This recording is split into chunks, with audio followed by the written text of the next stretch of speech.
Buntag sa tanan? Yes. May mga palakpakan sa nato, pagbuhi ng Diyos. Sama sa pulong na ginguno na Hebriano G25 na dili na tuundamo ng atong panagtigong. Hinuon atong nasigon ang matag isa kay hapit na Diyod ang adlaw sa Ginoo. Amen? Kabalo ko, naghatag bisita nga nakakaroon. Ahimo ba nga ato silang paaniyon diri sa tubangan? Natay mga bisita? Dati bisita ro na bako, the first time na ni mahimo ba na muali sa tubangan para sa mga pag-ampo. But before that, ako sa i-greet ang mga nasa online na nagtanaw karon. Stay focus lang mo diya sa mga nananaw o padayon lang mo sa pagtanaw to sa katapusan. Dagan kayong salamat sa iyong pagtanaw. Naabot ang devotional patagabi si Pastor Jesse sa FKN. Ganda, kanunay ka mo nga magtanaw kay naadyo mga revelation na Ginoo na para sa inyo ha. Amen? Kasa na itong mga bisita. Na ikaw, bago ka, pwede dali ka, bago siya. Maulaw.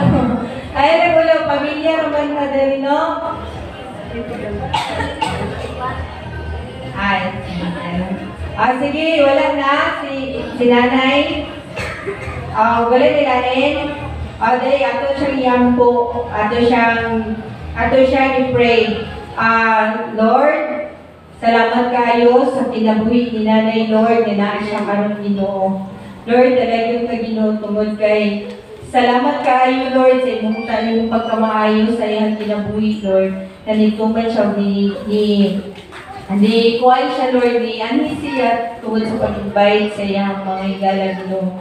Lord, salamat sa iyang kinabuhi kay salamat sa iyang kinabuhi Lord kay Bisan sa iyang Panginoon, nakaanhi siya, nakapangalagad siya, diha kanimo.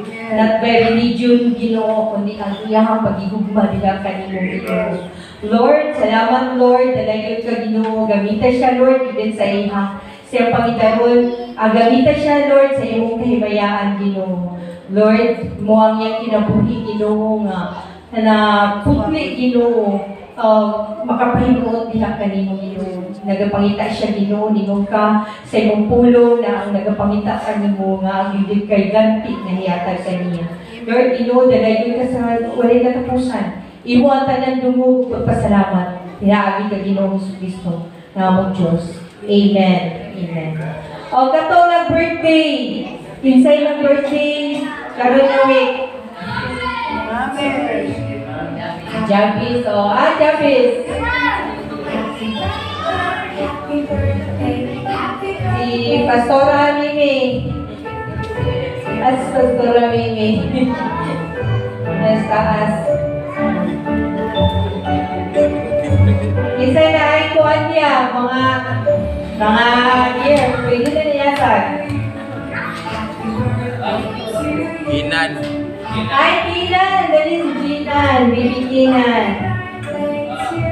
Sige, masinaboy ka dahil sa iyan. Ay mga kasing-kasing yan na mangyatagod.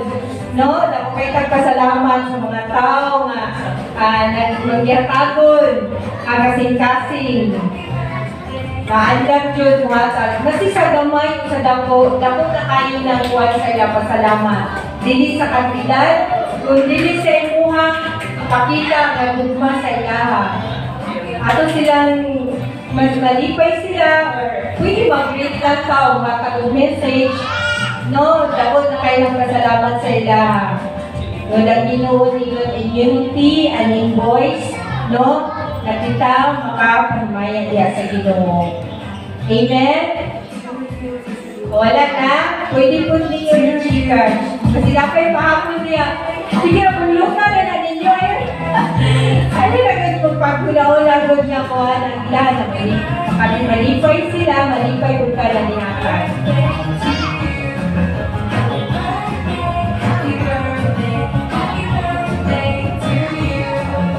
Wala na, sige, atong ito'y hatag ng itong mga kamot. Lord God, salamat kayo Lord sa kabuntagon na ihatag ka nun Lord. Lord, sa mga tubangan karon na nagsilibrar sa ilang mga birthday atong last week. Lord, nagapasalamat kami sa ilang gasa, sa imong gasa, gasa sa kinabuhi kanila Ginoo. Lord, hatagi sila wisdom, si Jabez ug si Canaan, Lord. Kay ni kung kasi mong pulong, through wisdom, his days will be added and the years will be multiplied. Lord, salamat sa ilang kinabuhi, gamitan sila sa imong kahimayaan. Magdako sila Ginoo na naghadlok diha kanimo Ginoo. Lord, I pray, Lord, na makahuman sila sa ilang pag-eskwela, magdako Ginoo na mahimong kahayag sa mga katawhan na nakapalibot kanila Ginoo. Lord, I pray, Lord, na blessings, Lord, sa ilang kinabuhi, Ginoo. Lord, protection, gikan diha kanimo Ginoo, palayo sa tanang mga sakit, Ginoo. Lord, dako na himso, Ginoo. O Ginoo, ikaw, Ginoo, ang ilang magalit kanila, Ginoo, sa ilang life, Lord, dako nila, Lord. Even pa man sa ilang pag-eskwela, Lord, ikaw, magapanalangin, Ginoo. Imuha sila, Ginoo, nga maayong mga bata, Ginoo. Lord, isalit na mo tanan diya kanimo Ginoo, ang tanan Ginoo. Pasalamat, pagkay, ug gahom Ginoo kanimo lamang. Sa ngalan sa Ginoong Hesus Kristo. In Jesus' mighty name we pray. Amen.